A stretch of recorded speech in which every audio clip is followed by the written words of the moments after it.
Hello, everyone. Here we are in another installment of Meet Our Leaders. And I'm super happy to have today a friend and a mentor. His name is Kevin Allen. He is, I was looking at his bio, and again, it's very impressive. And you'll see when we talk to him how impressive it is. But the one thing that I always remember is, when I met him, he was introduced. The person who introduced me to him called him the priceless man, and I was like, priceless, not super priceless, and he's like, yes. So he's going to tell us a little bit more about all that. But again, I'm super honored because if there's someone in the industry that I admire and someone who has become a mentor since the beginning of Miami Asks with Punta Cana has been Kevin. To the point that the first workshop that we offered at Punta Cana was with Kevin Allen. And since then, everything has been like, people still talk about it. And he's our Dean of Account Leadership. And he always brings like wise advice. So thank you very much, Kevin, for being here with us. I'm absolutely delighted, and this is really a treat. So I didn't want to get into your bio, but can you tell us a little bit about you, about Kevin? Sure. I guess maybe the best way to put it into context is I'm from a little town outside of New York, about 50 miles outside of the city of New York, raised by a single mom. She raised 4 kids all by herself. And in those days, being a single mom, single mom is challenging under any generation, but socially, that was not a good thing. Yeah. And somehow this lady worked 3-4 jobs and, but I'm the kid that got out, That's what, the reason, funny, I put this here today, the reason I put my little Pan Am stuff is that was my first airplane that I ever got on, which was taking me from New York to London to attend London University. Wow. It was a miracle. But, long story short, a circuitous route up through the Marriott Corporation, but really finding my heart and soul in the advertising business. Now, of course, in those days, if you didn't have an MBA from a fancy school, there was no way you were working for McCann or Gray or any of the greats, So I busted my way in, going up the little agency route and scratching my way up, then a little bit bigger and a little bit bigger, and finally landing at the mighty McCann as an account supervisor.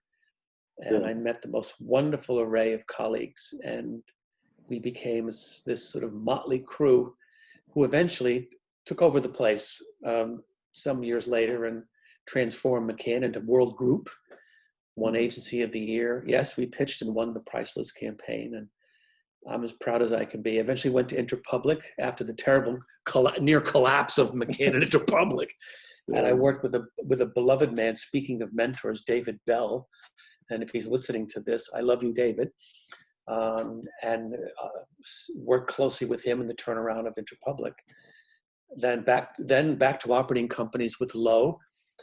And then after 30 years, I said, enough's enough, and wrote my first book, The Hidden Agenda, which was a Wall Street Journal bestseller, as you know, and started my own training practice and eventually game-based learning companies. Now a late-breaking entrepreneur, but and a college professor and PhD candidate. So that's the whole.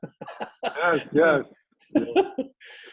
And someone that is always available every time I'm freaking out and I'm like going deep into my why did I get into this mess?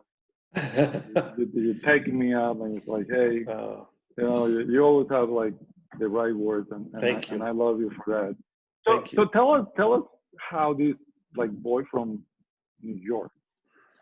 When do you realize that this is the career that you want to pursue? Because you took this, like you said, this trip from New York to London. It was your first trip.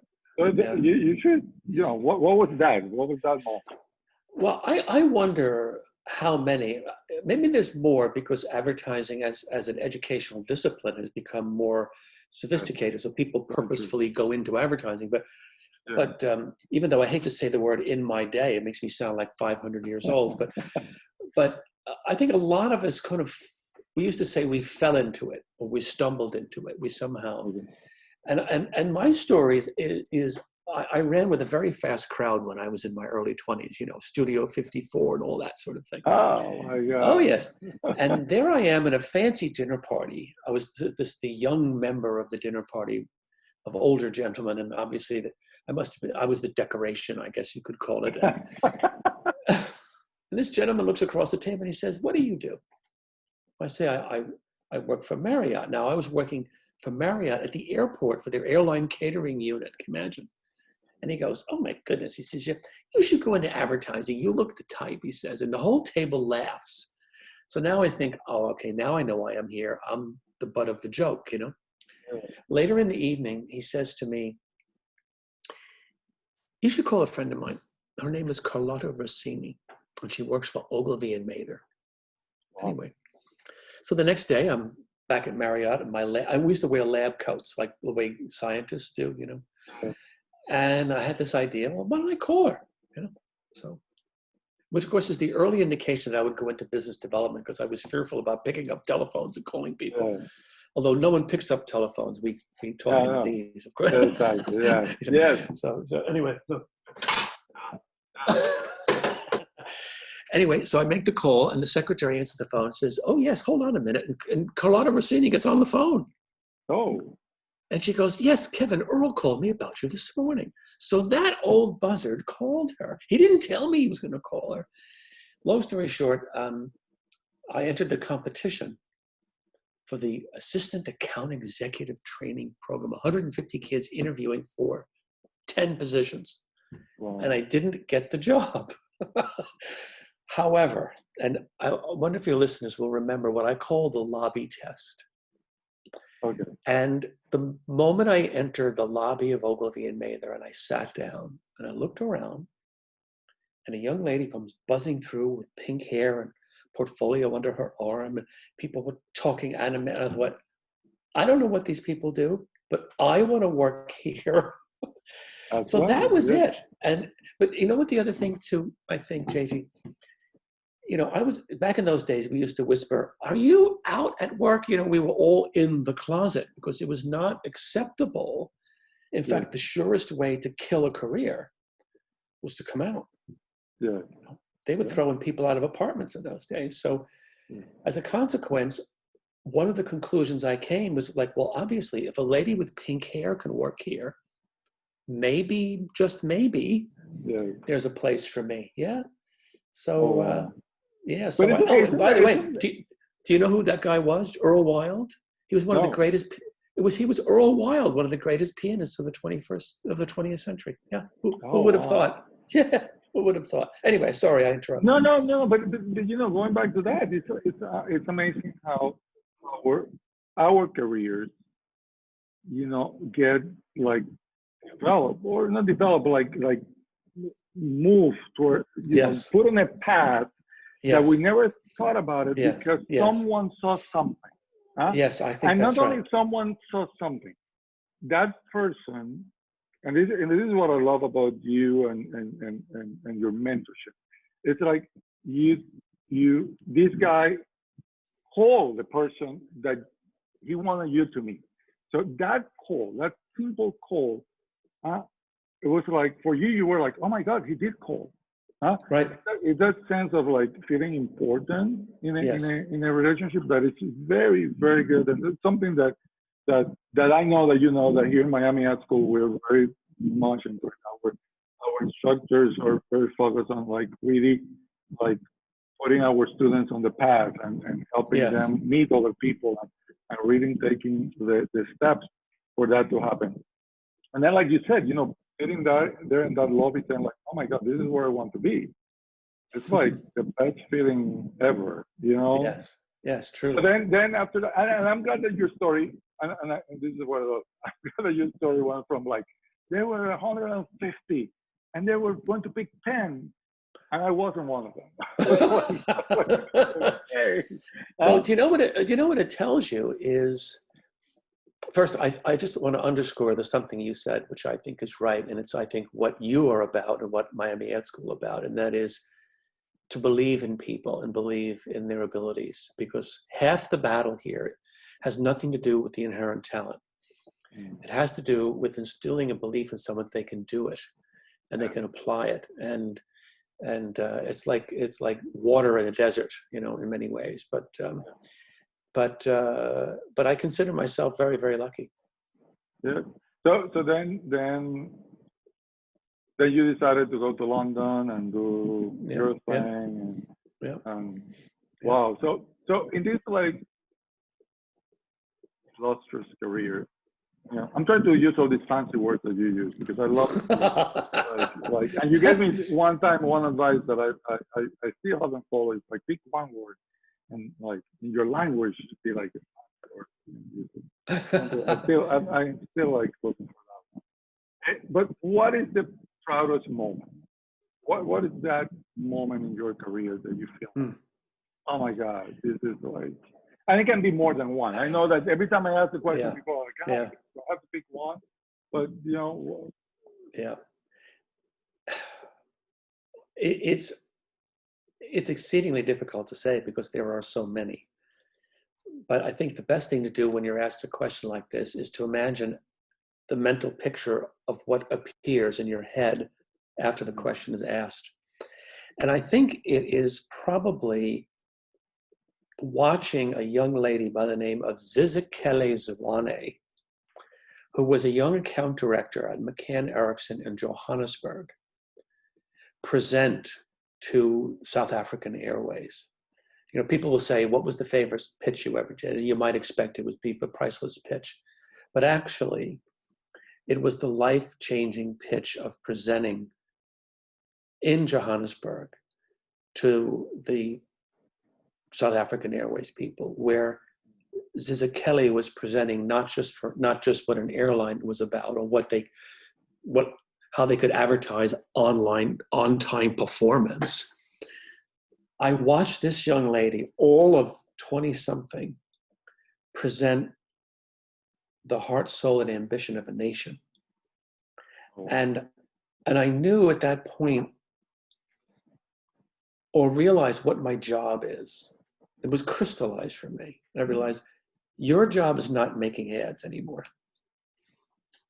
Your job is helping a young lady like that believe that she can stand up in front of that room and deliver that presentation. Because we always think, well, we're older and we're experienced, we should be the ones making the pitch. And on the Sunday night of rehearsal, I said, no, I ain't making this. And the three principals of the agency, who are still beloved friends of mine. In fact, do I have it? Oh, I don't have it right here, but there's a book that was written, because I wrote it in my book, but Happy Ninshila wrote a book about that pitch, and more importantly, about his agency's impact in the New South Africa called Black Jerusalem, in which he talks about that moment. So it was a life-changing moment, because I realized how I almost redrafted my job description from that day forward, and what I would see as my job. Oh, that's great. So talking now, you know, you've seen all the changes that are happening in our industry. Yeah. You know, and considering, you know, I know that right now we're living through this pandemic, but you know, taking the pandemic out, let's say, like, right. You know, yeah. Where do you see our industry going? Right. You know, because, you know, like you said, you know, you were in that time of McCann. You know, you were like, you know, the time of like Mad Men. Pretty sure that you saw the Mad Men series and you were like, oh my God, I know that guy. I know that guy. I was that one. You know, I know that secretary. I remember that pitch. You know, I know that you like went through the whole thing. So, going through that time and now, and especially, you know, you're in academia, so you see students, you know, not only at Miami Ed School, but, you know, everywhere where you teach. Where do you see the transformation? Where do you see that? It's a wonderful question. I think, first of all, just a little digression.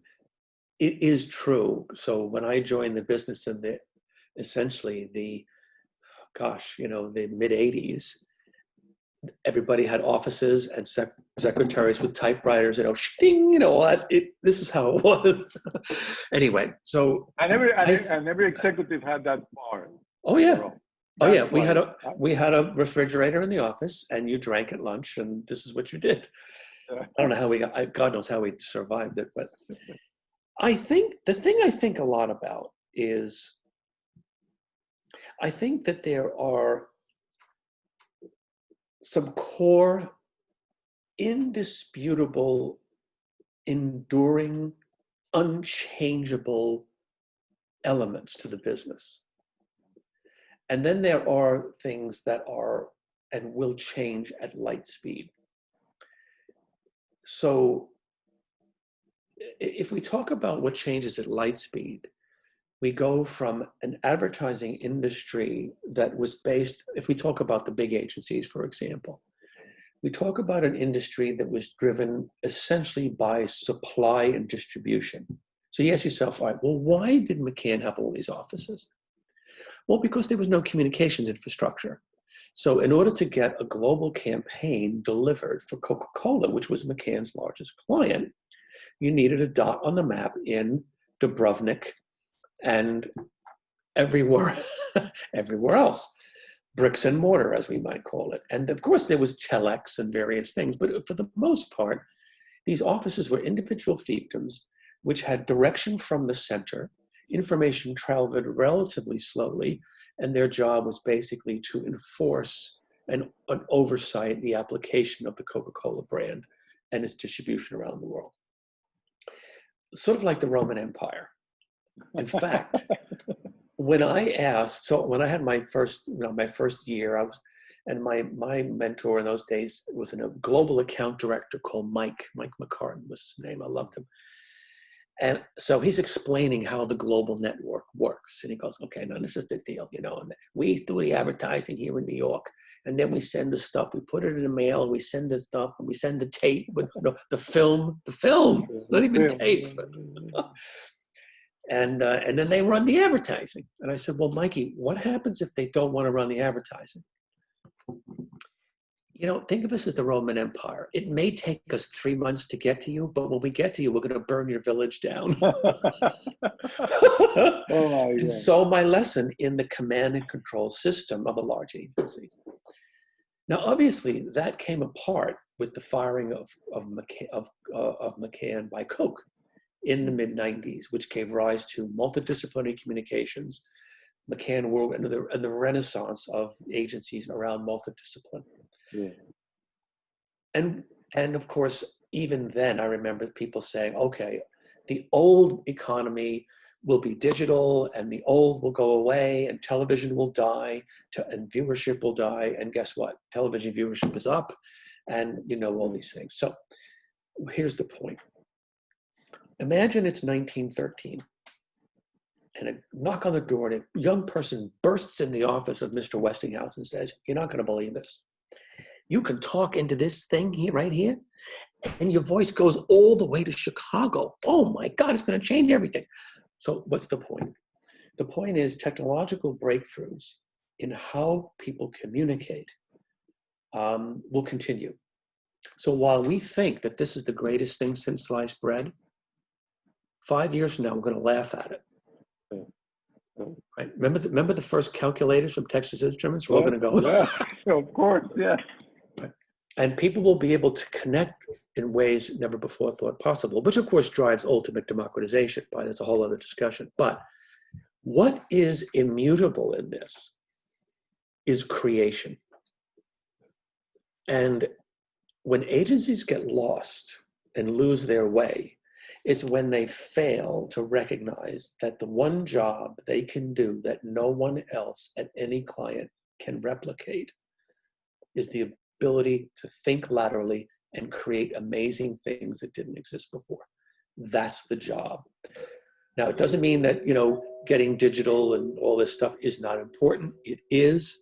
But at the end of the day, and that's, of course, why the role and your role as one of the principals and the flag bearers of Miami Art School is so terribly, terribly important, you know? So can I ask you to hold a second? Sure. Oh, no, okay, no, I think, no, we're all set. That's good. Sorry. No, that's okay. This is part of the whole thing. Live working at home. You get doorbells. Anyway, so I think that, and of course, and for the listeners, it means that being a student of creation, whether you're a strategist in your role in creating brilliant, and strategy must be creative. You know, an account person must be an innovator and a creator, and the person that fields a team to create this genius. I mean, I used to have a reel. We used to call it a reel, and I was proud of my commercials. That didn't mean I wrote them, even though my mother thinks I wrote Priceless, right? But everyone should be as proud and feel as if they're a contributor to that work as the person who put the pencil to paper. If anybody uses pencils, I still use them. But. Yeah, we'll still use pencil. I ask my students to use pencil. So, well, you're absolutely right. You know, I was talking to a student from other university, and they were like reaching out to me to talk about, like, you know, give them advice, not about like Miami Art School, but about the industry. And I remember a conversation I had with one of them, and they were like, you know, what's different from back then to now, you know? And I said, you know, there's no difference. The difference, like you said, the technology, but we're talking to humans. Yes, exactly right. That's what it is. We're talking to humans. I think that's sometimes what we forget, you know. And I use a lot of your like talks about the emotional intelligence, and you know how important is that? Yeah. How listening is so important. You know, some people. Yeah. You know, I joke with him. It's like I really hate when somebody tells you like, "Oh, Kevin, how are you doing?" And then they turn around and start doing something else. I'm like, "Why did you ask me?" You know, it's like listen. Yeah. So no, we're aligned. I really like your advice. Now let's talk about the Kevin now, because you know, like you said briefly, you know, in your introduction, you know, you're getting into this new thing, you know, and which is really good. And I would like you to like tell us a little bit about the games and everything that you're doing now. That's very kind of you to ask. I think I would begin describing it from a perspective that might also be helpful to those who will be listening, and that is, what I've learned is not that my career arc is you start out and you get the little job and you get a bigger one, and then you retire and you get to go watch, and that's it. Which, of course, is the way I was raised. That's the way careers went. But what I've realized is that, you know, my life has been like a book with chapters, you know. And my Marriott years as a little kid, you know, was a chapter, and McCann was a chapter, and IPG was a chapter, and one of the things that happens as you move through these doorways, there are going to be times when you're certain. So my move from job A to job B is part of a plan, even though my mom used to say, we all plan while life is doing what it intends to do, you know, and we think we've got a plan. But there are going to be times, and there was a time for me when I left after 30 years, when you're going to basically be asking yourself, I'm lost, and I don't know what to do. And it was a really crazy thing to be sitting at home. 1 minute, I am director of significant occurrences with a big title. And when you're roaming the halls of the being, oh, that's him. Oh my God. And overnight, you're not. And no one cares who you are. And you're now sitting in the back of the airplane, and they're giving you peanuts and a half a can of Coke. And it caused a great sort of introspection. And, you know, in emotional intelligence thinking, there's a wonderful expression. It was really largely codified by Dr. Goleman, which is self-awareness. And it was a bit of a self-awareness starting to ask yourself, all right, well, what do I do anyway? What is this strength that I'm supposed to have? Because at the end of the day, no one's good at everything, and you don't want to be good at everything, by the way. And the conclusion I came to is that what the gift I was given was empathy. and emotional antenna. And now, whether I liked it or not, I'm the person that could walk in a room and go, oh, okay, they're feeling this and they're feeling that. Almost sometimes I wish I could just go, and not have to hear it. But, and so still not knowing what to do, it led me to write my first book. And the crystallization of Kevin the Pitchman was actually underpinned by understanding that people are motivated by their heart and not their head.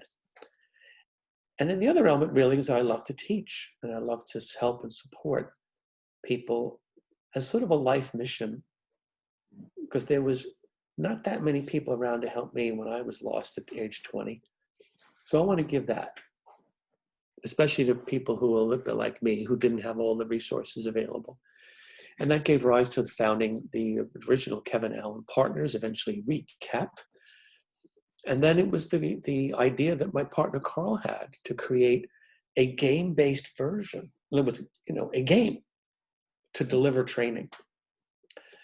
And it's so funny because he is so creative and so positive and so forward-looking. And I consider myself in possession of some of those qualities, but there's still times when Carl will say, let's make a game. And I'm like, what do we know? We don't know anything about a game. How are we going to do that? Blah, blah, blah. We're going to get the money. And it has been a roller coaster ride of entrepreneurship. And I really fully appreciate what that is now. And you said it so rightly earlier before the call began, where 1 minute you will feel as if you got all the answers, you know exactly. And then literally the next morning, you're so terrified that you think you're going to be out on the street selling pencils for a nickel, So it's been quite a ride, but they've won awards. The company's growing, and I'm very, very proud of it. Oh yes. I've seen the progress, the journey, and I have to acknowledge how you have managed the whole thing. It's like really with class and with understanding and like you said, it's a new journey for you, but it's inside that space of education that you love. And yes. and even when you were talking about that moment that you feel proud about when this girl was presenting in South Africa, when you saw yourself as, oh, I'm Kevin the mentor, Right. And you have done that. Right. So it's great. So in that space, what is the advice that you would give students now? Students that are either finishing their journey or starting now or considering a career in advertising. I think I would begin, if I take a piece out of the last discussion we've just had, I had an amazing piece of advice that was given to me by a friend of mine. And in one of my darker moments, I thought maybe I should hedge. Maybe I should take a little bit of money out and buy a property as an investment and blah, blah, blah. And his reply was this: why would you invest in a property when you should be investing in yourself? Ooh, whoa. Right? Why do you think that you are less of an investment than wooden bricks and some windows? Wow. So I guess what I would say, first of all, is the person that you are, as you are, is not, they often say it's enough. I don't say it's enough. I think it's amazing and plenty. Concentrate on who you are and what you love, because there is a correlation between what you love and your passion and the degree to success you will enjoy. I don't know how many people I have met in my life who had 20, 30-year careers doing something they didn't like. Yeah. Yeah. There's a fellow from, I will say, probably in the top 3 at Citicorp when they were my client. Mm. You could imagine how much money this fellow made, right? Tens of millions. And over lunch, after he left the business, he was saying, I'm really jealous of you. I'm like, wait a minute, you're the one with the 14-room house in East Hampton. Don't tell me you're jealous of me. And he said, no, because I never liked what I did. I mean, every time I saw you, one time you said to me, I can't believe they're paying us to do this stuff. You know? So that's the first piece of advice I would give. The second piece I would give is when you're venturing out to do something, you're going to hear conventional wisdom. You know, the world is flat. You can't go to the moon. You can't do this. Oh, you have to have an MBA. Don't listen to any of these idiots. Persist. If you're going to go for a job, call them 100 times, right? Persistence is rewarded. People in this business, because to sell an idea to a client they've never heard of before requires persistence and a belief in that idea. Don't be dissuaded. When I used to get people to call me for jobs, right? And you used to have little slips while you were out, and they would write the phone number. And they'd pile up, right? You know what I would do? I would go through to see which person called 3 times. Oh, wow. And that's the person I called back. Persist, persist, persist, persist under every circumstance. And find a mentor. As Mom used to say, if you don't ask, you don't get. Absolutely right. No, that's great advice. I love what you said, persistent, and that's the one thing that I keep telling my students. You know, you have to persist. You have to call. You have to show that that this is really what you're passionate about. You know, yes.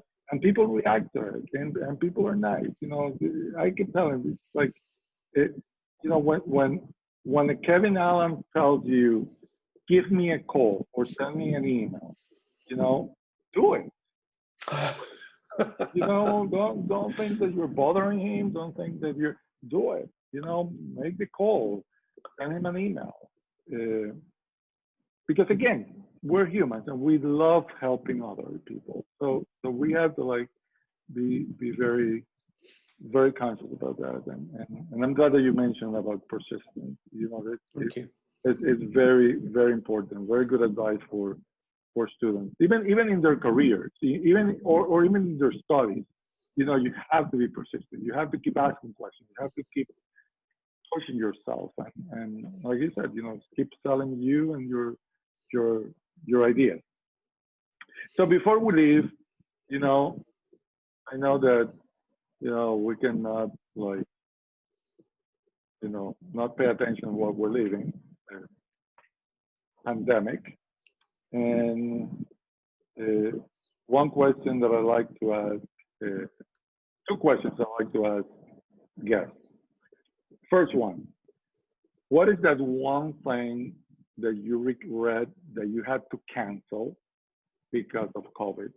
And the other one is, tomorrow, I tell you, COVID is gone. Like most people think it's going to happen January 1st.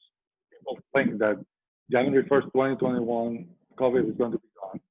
Now, but if that happens, what is that one habit that you took well in this pandemic that you would like to transfer and continue afterwards?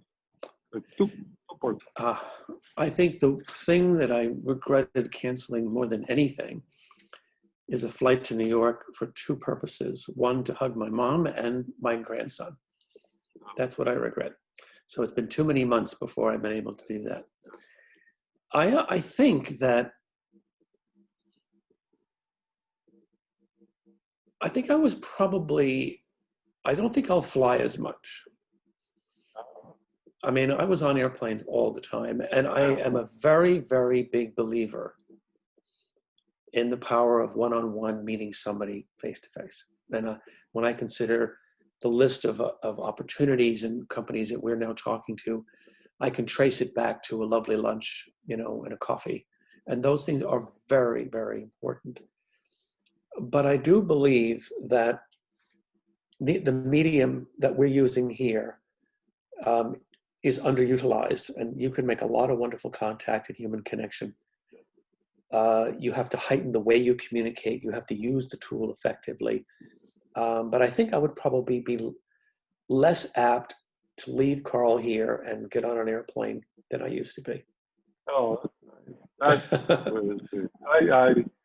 I agree with you. On that one, I've never seen it like that, but you're absolutely right. And it ties up to what we talk about, like the use of technology. You know, Yeah. this is the technology we have, you know, let's not complain, let's take advantage of it. It's great. So, Kevin, love you very much. Thank you. Know Likewise. how much I do. Thank you. Likewise. Thank you for everything that you have done for Miami Art School Punta Cana, for me, for my family. I know that soon we'll get together and Yes. have another wonderful dinner, you know, like we had with Carl and Will Yes. and Chris and Sally. And that was like, we still get together and talk about that dinner because it was like the most fun that all of us have had. So please say hello to Carl. I will. I will very much so. Thank you very much. And I know that our students are going to be talking to you soon and getting more advice from you. Wonderful. And you're going to be around. You're Miami Art School Punta Cana. So, thank you. Thank you. I am so proud to be. Bless you and everybody. Thank you for having me. Thank you. Thank you. Okay. Hold on a second.